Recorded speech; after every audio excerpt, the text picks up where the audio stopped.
Hello everyone, welcome to Rezangla education. और मैं हूं नीलम, आपकी बॉटनी टीचर। और हम चैप्टर पढ़ रहे हैं जेनेटिक्स, और उसकी हम काफ़ी सारी चीज़ें कंप्लीट कर चुके हैं। मेंडल एरा से हम बाहर आ चुके हैं और हम एंटर करने वाले हैं क्रोमोसोमल थ्योरी ऑफ इनहेरिटेंस में। तो पहले की चीज़ें जो हमने अभी तक पढ़ी हैं मेंडल के बारे में, क्या क्या पढ़ा है बच्चों? क्या क्या पढ़ लिया है? मेंडल की कहानी, मेंडल ने कैसे बताया कि इनहेरिटेंस यहाँ से जो बच्चों में जाती है, पेरेंट्स से जो बच्चों में जाती है, वो कैसे जाती है, क्या रूल्स लगते हैं, क्या लॉज लगते हैं, कैसे एक्चुअली चीज़ें कैसे हो रही हैं, वो हमने पूरी मेंडल एरा में पढ़ ली हैं। अब बात यह है कि यहाँ पर मेंडल ने क्या किया कि मेंडल ने अपने काम को पब्लिश कर दिया। ठीक है, मेंडल ने अपने काम को पब्लिश कर दिया, उसके बाद बहुत सारी कहानी हुई, फिर आई ये चीज़। लेट अस सी कि अब ये आई कैसे है, कैसे आई है ना। तो मेंडल ने क्या किया, मेंडल ने अपने काम को, उसने बोला भाई चलो मैंने जैसा भी काम किया है मैं क्या कर देता हूँ, इसको पब्लिश कर देता हूँ।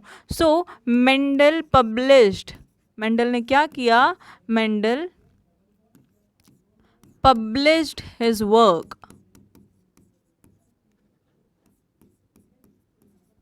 वर्क ऑफ इनहेरिटेंस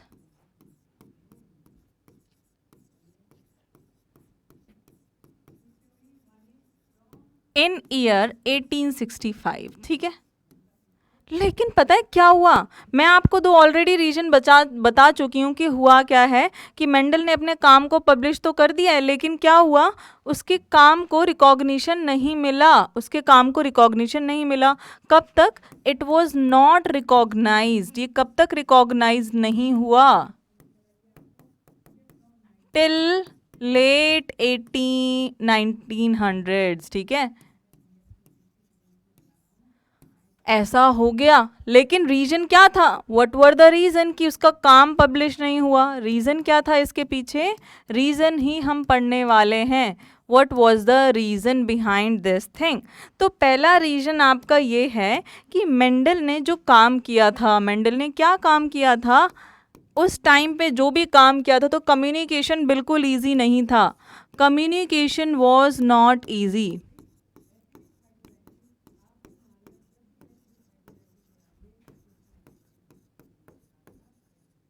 ठीक है, प्लस में मेंडल ने दूसरी चीज़ क्या की थी, मेंडल ने पब्लिश किया था अपना काम, और उसमें उसने बताया था कि जो अलील्स होते हैं वो सेग्रीगेट करते हैं, मतलब प्रॉपरली। ठीक है, अलग अलग हो जाते हैं। तो उसने क्या किया, जो फैक्टर की जो डिस्क्रीट यूनिट है, ठीक है, जिसको हम क्या बोल रहे हैं, अलील्स बोल रहे हैं,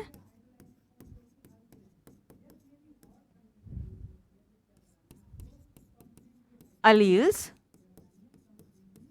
do not show blending। अब पता है क्या हुई? क्या हुई? लोगों को ये हजम नहीं हुई।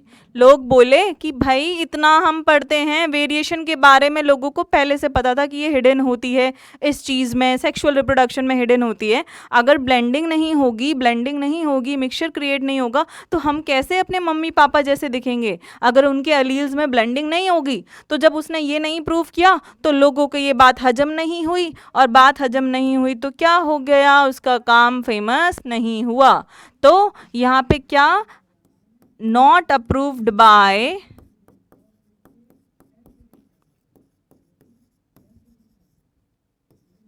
Other biologist. ये बात बाकी सारे बायोलॉजिस्ट ने अप्रूव नहीं की, है ना। अब बात आती है तीसरी चीज़ की। तीसरी चीज़ यहाँ पे क्या है कि उसने ना मैथमेटिकल लॉजिक्स को, मैथमेटिकल लॉजिक्स को यूज़ किया, और वो उस टाइम के हिसाब से बहुत आगे थे, है ना, अहेड ऑफ दिस टाइम। हम नहीं कहते हैं ज़्यादा ही स्मार्ट बन रहे हैं, ज़्यादा ही ज़माने से भी परे ही चल रहे हैं, तो ये वो बात हो गई थी बाकी सारे साइंटिस्ट के लिए। लास्ट चीज ये है कि उसने मेंडल ने उसके अस्तित्व के बारे में नहीं बताया कि जो जीन जो जीन इधर से कूद के इधर जा रहा है, सारे काम कर रहा है, उसने ये तो नहीं बताया तू है कहाँ, तेरा घर कहाँ है, कौन से गांव का है, ये सब नहीं बताया है। तो लोगों को ये बात अजीब लग गई कि भाई जब तुम जीन को इतनी इंपॉर्टेंस दे रहे हो तो बता तो दो, इसका नाम पता कुछ तो बता दो। ये मेंडल नहीं बता पाया, तो physical association of gene was not proved, है ना। फिजिकल एसोसिएशन तो मेंडल ने बताई नहीं, क्योंकि तब तक क्या हुआ था, न्यूक्लियस, ये सारी चीज़ें अच्छे से डिस्कवर, न्यूक्लियस के अंदर जो क्या होती है क्रोमोसोम वगैरह का मटेरियल, ये सारा इतने अच्छे से डिस्कवर नहीं हुआ था, क्योंकि उस टाइम पे अपने पास माइक्रोस्कोप इतने अच्छे नहीं थे। ठीक है, physical association of gene was not known. ठीक है, ये बात हो गई थी यहाँ पर। अब यही बात के बाद क्या हुआ, इस बात के बाद अपने पास कौन आ गए, हमारे पास दो साइंटिस्ट आए जो कि बहुत बढ़िया थे। अब आप उनके नाम बताओ मुझे, जिन्होंने मेंडल के काम को फिर से जन्म दिया था। कौन थे वो लोग? वो लोग थे इन द 1900s। ठीक है, क्या हुआ, अपने पास आए तीन साइंटिस्ट आए। पहला था डी वेराइज। ठीक है, डी वेराइज। फिर हमारे पास आया दूसरा साइंटिस्ट, कौन आया, अपने पास आया कार्ल कॉरेंस। ठीक है, कार्ल कॉरेंस। उसके बाद अपने पास तीसरा साइंटिस्ट आया, कौन सा, हमारे पास आया टेस्मार्क। ठीक है, अब मैंने आपको बताई हुई है कि इनकी ईयर क्या था, इन्होंने किस पे एक्सपेरिमेंट किया था, सारी चीज़ें मैंने बताई हुई हैं। इन्होंने क्या कराया, रीबर्थ ऑफ जेनेटिक्स कराया, है ना। रीबर्थ ऑफ जेनेटिक्स कैसे, बताती हूँ। रीबर्थ ऑफ जेनेटिक्स हुई। ठीक है, अब जैसे ही जेनेटिक्स का फिर से जन्म हुआ और मेंडल के काम को इन्होंने पब्लिश कर दिया, मतलब फिर से ही अच्छे जर्नल में, एक में ह्यूगो डी वेराइज ने पब्लिश कर दिया था इसका काम, मेंडल का काम, एक फ्लोरा। जब मैं आपको बता रही थी तो मैंने बताया था कि फ्लोरा एक बहुत अच्छी फ्लोरा एक बहुत अच्छी जर्नल है। ठीक है, तो उसमें इसका काम पब्लिश कर दिया। ये किस लिए हो पाया, this happened due to discovery और एडवांसमेंट इन द माइक्रोस्कोप। जैसे ही ये चीज़ हुई, एडवांसमेंट इन द माइक्रोस्कोप, तो क्या हो गया कि इनको पता चल गया कि न्यूक्लियस के अंदर क्या होते हैं, न्यूक्लियस के अंदर क्रोमोसोम होते हैं, कलर्ड बॉडी होती है। तो दे फाइंड आउट, इनको क्या पता चला, न्यूक्लियस कंटेन कलर्ड बॉडीज, जिसको हम क्या बोलते हैं, क्रोमोसोम बोलते हैं, जिसको हम बोलते हैं क्या, क्रोमोसोम। ठीक है, क्रोमोसोम बोलते हैं। अब जब लोगों को ये पता चल गया कि ये बच्चों क्रोमोसोम है, ये कौन है, क्रोमोसोम है, न्यूक्लियस के अंदर ये चीज़ है। अब देखो, अब ये कैसे प्रूव हुआ कि क्रोमोसोम के ऊपर जीन है, कि क्रोमोसोम अलग चीज़ है, जीन अलग चीज़ है। ये हमारे पास फिर से आए कौन लोग, हमारे पास आए दो साइंटिस्ट आए हमारे पास, जिनका नाम क्या था, जिनका नाम था Walter Sutton and Theodore Boveri. जिनका नाम था, रुक जाओ, Walter Sutton and Theodore Boveri. ठीक है, आप कैसे याद रखोगे इनके नाम, बावली, है ना, ऐसे याद रख लेना, बावरी, है ना, बोवरी। और सटन का बटन, सटन को कर दो बटन। ठीक है, तो Walter Sutton and Theodore Boveri जब हमारे पास आए तो हमें ये पता चला, उन्होंने क्या बोला, उन्होंने ये बोला कि मैं जब मैंने सोचा कि क्रोमोसोम है, तुम अपने दोस्त बनाते हो तो तुम पहले देखते हो, अच्छा ये नए बच्चे आए हमारी क्लास में, फिर तुम उनके बिहेवियर को देखोगे, उनसे तुम्हारी वाइब मैच होगी तो तुम क्या करोगे, फ्रेंडशिप कर लोगे, चलिए तू मेरा मेरा फ्रेंड बन जा, ऐसे ऐसे करके ये चीज़ हमारे साथ होती है। तो जब इन दोनों ये भी नया मार्केट में आया तो इसने क्या बोला, सटन एंड बॉवरी ने, कि बटन एंड बावरी ने क्या बोला कि चलो मैं ना इनके बारे में जानता हूँ, या मैं इनके बारे में जानती हूँ और इनकी डिस्कवरी करती हूँ। मैं इनके बारे में जानती हूँ और मैं इनकी डिस्कवरी करती हूँ। तो this studied the behaviour of chromosome, studied क्या, बिहेवियर ऑफ क्रोमोसोम। और जब इन्होंने क्रोमोसोम के बिहेवियर को जाना तो इन्होंने कहा कि जो बिहेवियर ऑफ क्रोमोसोम देखा हमने, तो जब जैसे जैसे क्रोमोसोम चलता है वैसे वैसे जीन भी चल रहा होता है। तो मतलब कि chromosome movement was parallel to the gene, या फिर हम ये भी बोल सकते हैं कि chromosome behaviour was parallel to the gene, ठीक है, that codes for trait, that codes for trait, okay. अब जब ये बात क्लियर हो गई इसको, तो इसने क्या कहा, इसने यहाँ से ये अज्यूम करवाया कि ये चीज़ मेंडल के काम से लिंक्ड है, ये चीज़ मेंडल के काम से लिंक्ड है, लिंक्ड टू मेंडल इनहेरिटेंस, ठीक है। अब ये प्रूव करने के लिए इसने दो बहुत ही इंपॉर्टेंट पॉइंट को सम अप कराया। सम अप कैसे कराया इसने, तो इसने क्या करा, इसने एट द एंड क्या करा, इसने एट द एंड ये करा, इसने बोला कि जो पेयरिंग होती है, पेयरिंग ऑफ क्या, pairing of what, pairing of chromosomes, या फिर पेयरिंग एंड सेपरेशन ऑफ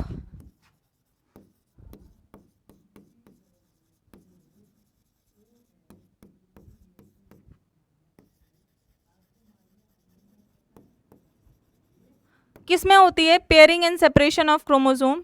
बताओ मुझे, आप लोग ही बताओगे। एक सेकंड रुको बच्चों।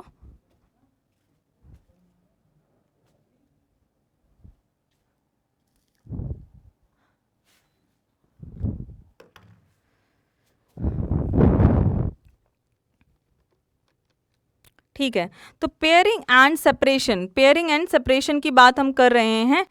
Pairing and separation of paired,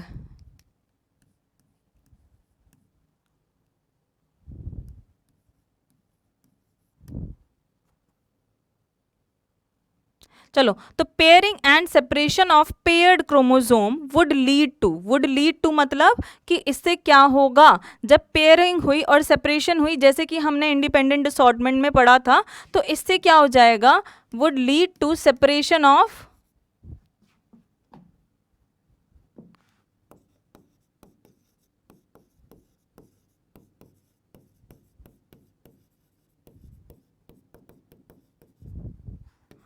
paired character, है ना, पेयर्ड ट्रेट्स, ये हो सकता है। तो इससे क्या हो गया कि दोनों चीज़ें जो पेयरिंग हो गई, सपोज कर लो दो पेयर में आ गए और अब दो सेपरेट हो गए, तो इससे तो हमारे पास पेयर्ड कैरेक्टर सेपरेट हो गए, है ना, ये तो सेपरेट हो गए। अब इसने बोला कि ये वाली जो नॉलेज है उसको मैं सम अप कर सकता हूँ मेंडेलियन लॉज के साथ, या मेंडेलियन इनहेरिटेंस के साथ, या मेंडेलियन प्रिंसिपल के साथ, ठीक है, will lead to separation of the pair traits. अब यहाँ पे क्या हुआ, यहाँ पे ये बार बार ना अपनी चीज़ को कंक्लूड कर रहा है। पहले इसने ये बताया, फिर इसने ये बताया कि ये भी होगा, ओके। अब इसने क्या बोला है, इसने एक चीज़ और बोली है कि इसने सम अप किया है दो चीज़ों को। कौन कौन सी चीज़ों को, कौन कौन सी चीज़ों को सम अप किया है, इस वाली नॉलेज को, यहाँ से जो नॉलेज ली, सटन यूनाइटेड दिस नॉलेज, जो बटन था उसने क्या किया, यूनाइट किया इस नॉलेज को, United this knowledge,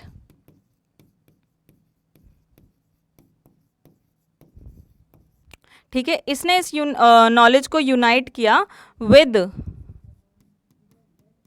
Mendel principal,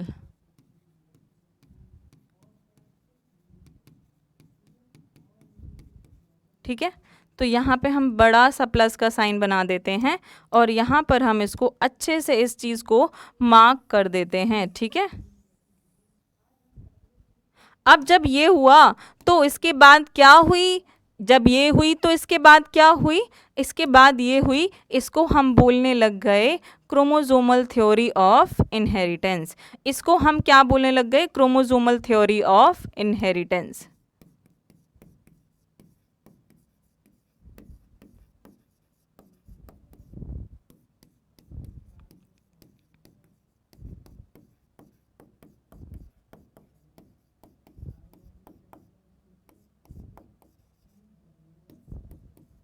ठीक है, चलो यहाँ से ये बात क्लियर हो गई, chromosomal theory of inheritance complete हो गया। अब हम आगे चलते हैं और हम बात कर लेते हैं एक अमेजिंग साइंटिस्ट की। जब मेंडल आता है ना, चला चला जेनेटिक्स की शुरुआत होती है, बच्चे कहते हैं अरे मैडम ये तो पहला समझने वाला चैप्टर आया, मैडम मैं तो इतने अच्छे से समझूंगा ना, अब लर्न करने वाला तो है ही नहीं मैम, तो हम तो बहुत अच्छे से समझ लेंगे। फिर मेंडल आता है, सब थोड़े थोड़े खुश होते हैं, चलो समझ आ रहा है आ रहा है, सारे पुनेट स्क्वायर ये सारी चीज़ें समझ आ रही है। फिर आ जाते हैं कौन, क्रोमोसोमल थ्योरी ऑफ इनहेरिटेंस के अंदर कौन आ जाते हैं, हमारे आ जाते हैं हंट मॉर्गन। हंटिंग कर देते हैं, ये सबको मार देते हैं फिर, है ना, ऐसा कुछ होता है क्या। तो ये जो चीज़ें हैं क्रोमोसोमल थ्योरी ऑफ इनहेरिटेंस को अच्छे से बताया है किसने, थॉमस हंट मॉर्गन ने विद अ एक्सपेरिमेंट। तो क्रोमोसोमल, अरे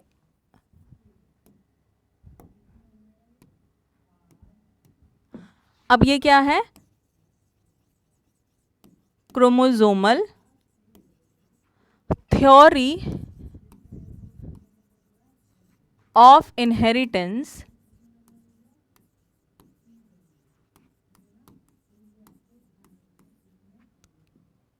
इसको अच्छे से एक्सपेरिमेंट के साथ एक्सप्लेन किया गया मॉर्गन के द्वारा। ठीक है, इसको बहुत अच्छे एक्सपेरिमेंट के साथ किसके द्वारा किया गया, थॉमस हंट मॉर्गन को। तो जो verification with help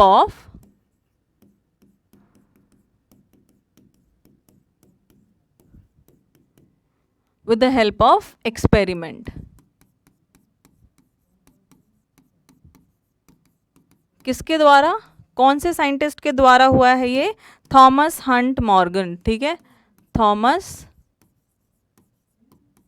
Hunt Morgan.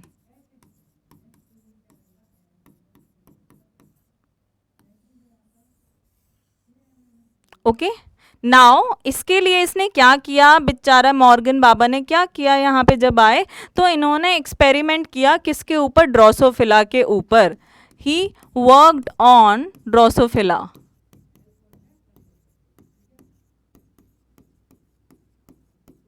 ठीक है, इसने किसके ऊपर काम किया, ड्रोसोफिला के ऊपर काम किया।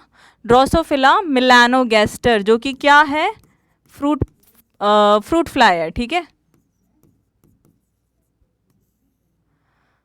1933 में ये एक्सपेरिमेंट हुआ है, 1933 में। ठीक है, और इसको हम बोलते हैं फ्रूट फ्लाई। अब वाई मॉर्गन, बार बार मेंडल का नाम आ रहा है कि वाई मेंडल चूज दिस। ठीक है, तो वाई मॉर्गन ने ये चूज किया, मॉर्गन ने ये चूज क्यों किया, ये देखो। तो रीजन क्या था इसके पीछे कि why he selected fruit fly. तो reason for selecting fruit fly, reason for selecting fruit fly,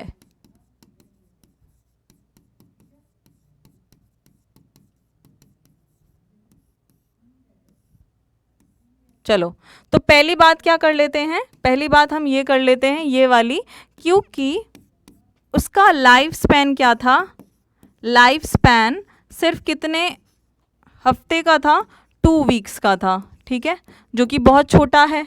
second बात क्या थी, उसको तुम इजीली कल्चर कर सकते थे सिंथेटिक मीडियम में। ठीक है, it can easily culture in synthetic medium, पैदा कर सकते हैं। ठीक है, इसे हमारे कॉलेज में इसकी बहुत स्टडी होती थी। एक सेपरेट लैब थी ड्रोसोफिला मेलानोगैस्टर के लिए, इस मक्खी के लिए, बताओ, ठीक है। और ये एक ही मीटिंग में, only in one meeting produce large number of progeny,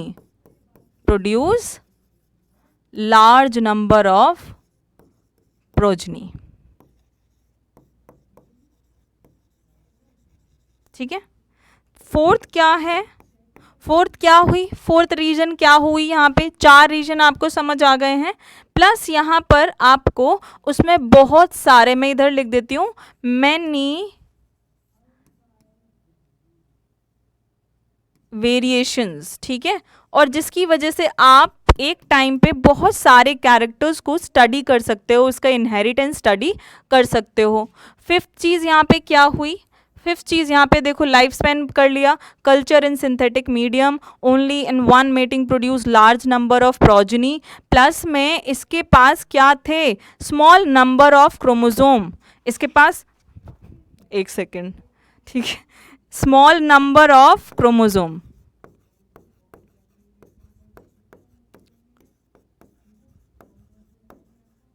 और वो क्या क्या थे, क्रोमोसोम नंबर 8 है ना, डिप्लॉयड है, और क्रोमोसोम नंबर क्या था टोटल, 8। अब आप लास्ट पॉइंट और लिख लो, 6 वाला, कि यहाँ पे क्या था, मेल एंड फीमेल आर